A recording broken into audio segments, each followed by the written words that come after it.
Hello, good morning, जोहर। मैं संजय, आप सभी का न्यूज झारखंड में स्वागत है। चलिए शुरुआत करते हैं आज की झारखंड की बड़ी खबरों के साथ। पहली बड़ी खबर की बात करें तो झारखंड में 3 साल बाद डॉक्टरों की बहाली। स्वास्थ्य मंत्री बन्ना गुप्ता ने 43 चिकित्सक पदाधिकारियों और 280 डॉक्टरों को दिया ज्वाइनिंग लेटर। झारखंड में 3 साल बाद जेपीएससी और चिकित्सक पदाधिकारियों की नियुक्ति हुई है। स्वास्थ्य मंत्री बन्ना गुप्ता ने बुधवार को एक कार्यक्रम में 43 चिकित्सक पदाधिकारी और 280 डॉक्टरों को नियुक्ति पत्र दिया है। इसमें 280 का चयन जेपीएससी की तरफ से किया गया है। इन्हें अस्थायी चिकित्सक के पद पर नियुक्त किया गया है। बाकी 87 चिकित्सकों का सिलेक्शन एनएचएम की तरफ से हुआ है। इन्हें कॉन्ट्रैक्ट पर रखा गया है। इस दौरान स्वास्थ्य मंत्री बन्ना गुप्ता ने कहा कि गरीब ग्रामीण राज्य सरकार की तरफ से आशान्वित हैं, उनकी आशा और आकांक्षा को पूरा करेंगे। हम आपके चेहरे पर भी मुस्कान लाना चाहते हैं और मरीजों के चेहरे पर भी मुस्कान लाना चाहते हैं, ताकि सरकार का चेहरा देश और दुनिया में दिखेगा। और उन्होंने कहा कि स्वच्छ और समृद्ध झारखंड का सपना सीएम का है। ग्रामीण क्षेत्रों में डॉक्टरों और दूसरे मेडिकल स्टाफ की कमियों को दूर करने पर सरकार की नजर है। अगली बड़ी खबर की बात करें तो जनता की अपेक्षाओं पर खरा उतरने में विफल रही हेमंत सरकार। भाजपा की झारखंड इकाई ने राज्य में हेमंत सोरेन के नेतृत्व वाली सरकार पर बुधवार को यह आरोप लगाया है कि वह जनता की अपेक्षाओं पर खरा उतरने में पूरी तरह विफल रही है। इस सरकार के कार्यकाल में उग्रवाद, भ्रष्टाचार और महिलाओं के खिलाफ अपराध का बोलबाला रहा है। भारतीय जनता पार्टी के विधायक दल के नेता बाबूलाल मरांडी और प्रदेश अध्यक्ष दीपक प्रकाश ने राज्य सरकार के 1 वर्ष पूरे होने पर इसे देश की सबसे विफल सरकारों में से एक बताया है और आरोप लगाया है कि इस वर्ष में उग्रवाद, महिलाओं के खिलाफ अपराध तथा भ्रष्टाचार का बोलबाला रहा है। मरांडी ने आरोप लगाया है कि अपराध का शिकार सबसे ज्यादा महिलाएं हुई हैं। झारखंड में बीते 1 वर्ष में 1,500 से ज्यादा महिलाओं के साथ दुष्कर्म की घटनाएं राज्य की हेमंत सरकार की कलंक कथा को दर्शाती है। उन्होंने कहा कि दुष्कर्म का शिकार सबसे ज्यादा छोटी बच्चियां हुई हैं। अगली बड़ी खबर की बात करें तो झारखंड पुलिस कर्मियों को भी सप्ताह में 1 दिन का अवकाश दिया जाएगा। झारखंड के प्रभारी डीजीपी एमपी राव ने कहा कि नए साल में थाने में तैनात पुलिसकर्मियों को भी सप्ताह में 1 दिन का अवकाश दिया जाएगा। जनवरी में इसका ट्रायल होगा। ट्रायल अवधि में अगर कोई परेशानी आती है तो उसे दूर किया जाएगा।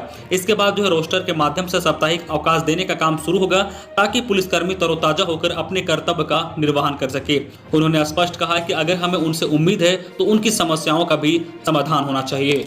अगली बड़ी खबर की बात करें तो सिकिदरी घाटी में बड़ा हादसा। धनबाद से रांची आ रही बस चलती कार पर पलटी, मची चीख पुकार। रामगढ़ जिले के रजरप्पा थाना क्षेत्र के दुलमी के पास केंजिया घाटी में बुधवार की सुबह बस व ट्रक के बीच आमने सामने सीधी टक्कर हो गई। इसके बाद बस अनियंत्रित होकर पलट गई। इसके पीछे चल रही एक क्रेटा कार बस के चपेट में आ गया। इस दुर्घटना में बस पर सवार दर्जनों यात्री घायल हो गए, वही कार सवार लोग भी घायल हो गए। बस के पलटते ही अफरा तफरी मच गई। वही कृषि मंत्री बादल पत्रलेखा पहुंचे और उन्होंने रिम्स सुपरिटेंडेंट से बात कर तत्काल घायलों की चिकित्सा का निर्देश दिया है।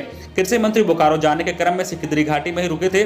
बस दुर्घटना को देखते हुए प्रशासन ने कृषि मंत्री को बोकारो जाने के लिए दूसरे रूट से जाने की सलाह दी, लेकिन दुर्घटना की जानकारी होने के बाद उन्होंने घटनास्थल से ही गुजरने का निर्णय लिया। घटनास्थल पर पहुंचने के बाद बादल ने थाना प्रभारी, ग्रामीणों और मुखिया प्रखंड के कार्यकर्ताओं सहित अन्य लोगों से मुलाकात की और उसने पूरा घटना की विस्तृत जानकारी ली। बादल ने तुरंत रिम्स सुपरिटेंडेंट से बात कर उन्हें त्वरित चिकित्सक हेतु निर्देश दिए हैं। अगली बड़ी खबर की बात करें तो 31 दिसंबर 2021 तक अंतर्राष्ट्रीय फ्लाइट पर लगी रोक। भारत में कोरोना संक्रमण के खतरे को देखते हुए अंतर्राष्ट्रीय फ्लाइट के परिचालन पर रोक बढ़कर 31 जनवरी 2021 कर दी गई है। भारत सरकार ने यह फैसला लिया है कि पहले 31 दिसंबर तक की रोक लगाई गई थी, लेकिन कोरोना की नई स्ट्रेन को देखते हुए यह फैसला लिया गया है। भारत से आने और जाने वाले इंटरनेशनल फ्लाइट पर 31 जनवरी तक रोक जारी रहेगी। नागरिक उड़ान मंत्री हरदीप सिंह पुरी ने कहा कि नए वायरस के चलते ब्रिटेन में राजधानी लंदन समेत कई इलाकों में फिर से लॉकडाउन लागू करना पड़ा है। हालांकि यह स्पष्ट किया गया है कि इस दौरान वंदे भारत मिशन पर रोक नहीं रहेगी। अगली बड़ी खबर की बात करें झारखंड कोरोना अपडेट को लेकर तो राज्य में 223 नए कोरोना संक्रमित मिले हैं, जबकि 2 संक्रमितों की मौत हो गई है। झारखंड में एक बार फिर से बुधवार को स्वस्थ होने से अधिक नए संक्रमित मिले हैं। 24 घंटे के भीतर यहां 223 नए कोरोना संक्रमित मिले हैं, जबकि 185 मरीज स्वस्थ हो पाए हैं।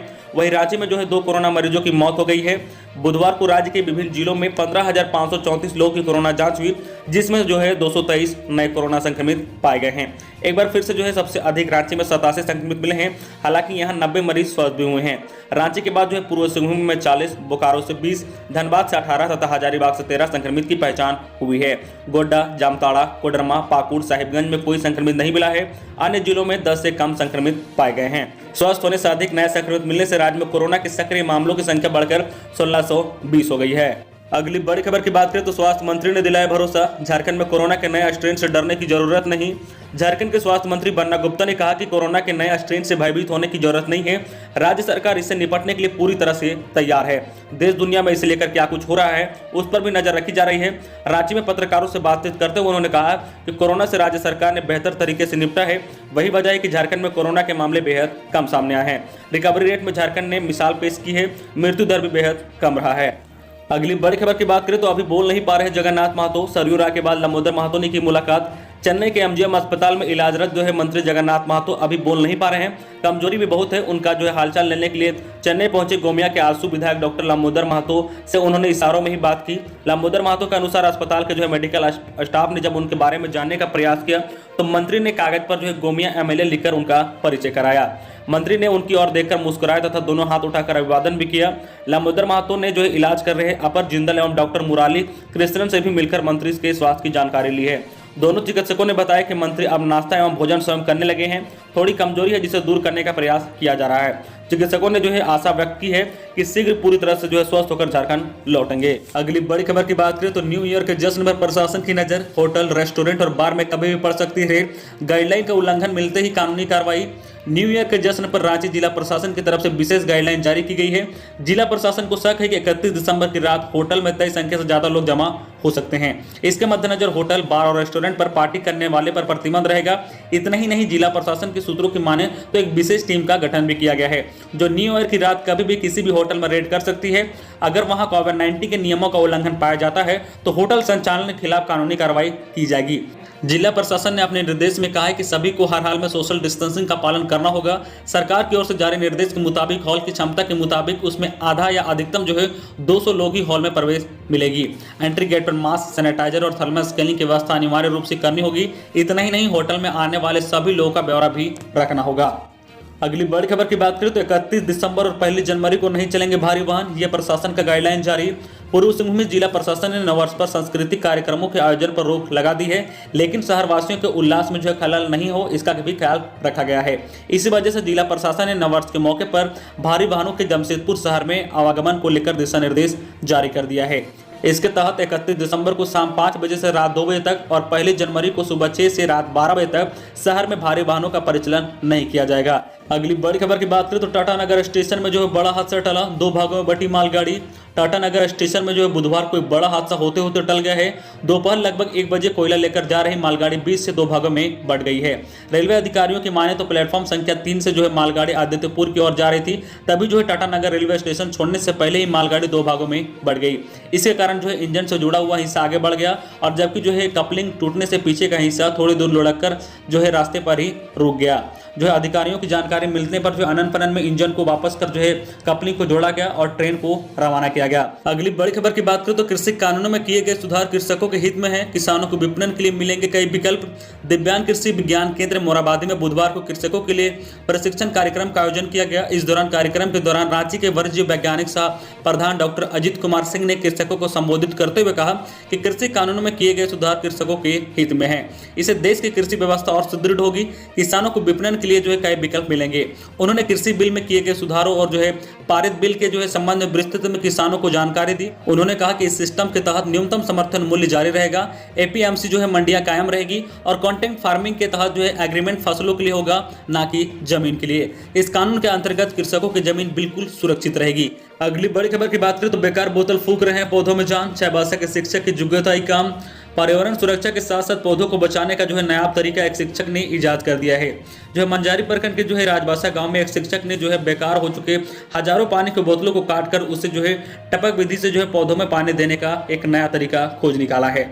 इससे पौधों को हर समय जरूरत के हिसाब से पानी मिलता रहता है। इसका फायदा भी दिखाई देने लगा है। लगातार पानी मिलने से पौधे जल्दी तैयार हो रहे हैं। इस संबंध में शिक्षक तरुण गोराई ने कहा कि लोग पानी पीने के बाद बोतल फेंक देते हैं। जगह जगह बोतल फेंका हुआ दिखाई देता है। प्लास्टिक का बोतल जल्दी गलता भी नहीं है और साथ ही जमीन को भी बेकार बना देता है।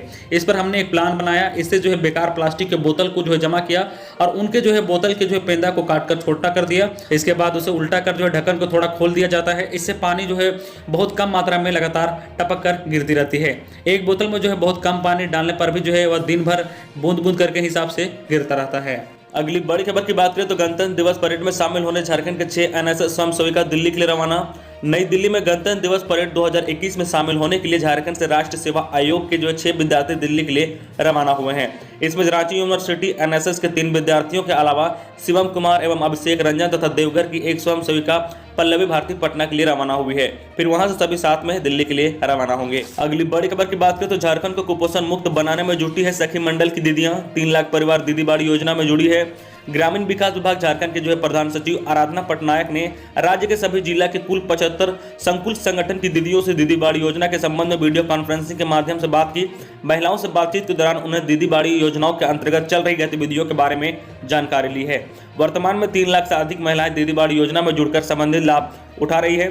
दीदी बाड़ी योजना से जुड़कर सभी मंडल की महिलाएं अपने ही परिवार के पोषणहार के लिए अपने खेत या घर के बाहर खाली पड़ी जमीन में साग सब्जी उगा रही है। ग्रामीण विकास विभाग के अंतर्गत झारखंड स्टेट लाइवलीहुड प्रमोशन एवं मनरेगा के समग्र प्रसार द्वारा चलाए जा रहे दीदी बाड़ी योजना राज्य के कुपोषण को खत्म करने में एक महत्वपूर्ण कदम साबित हो रहा है।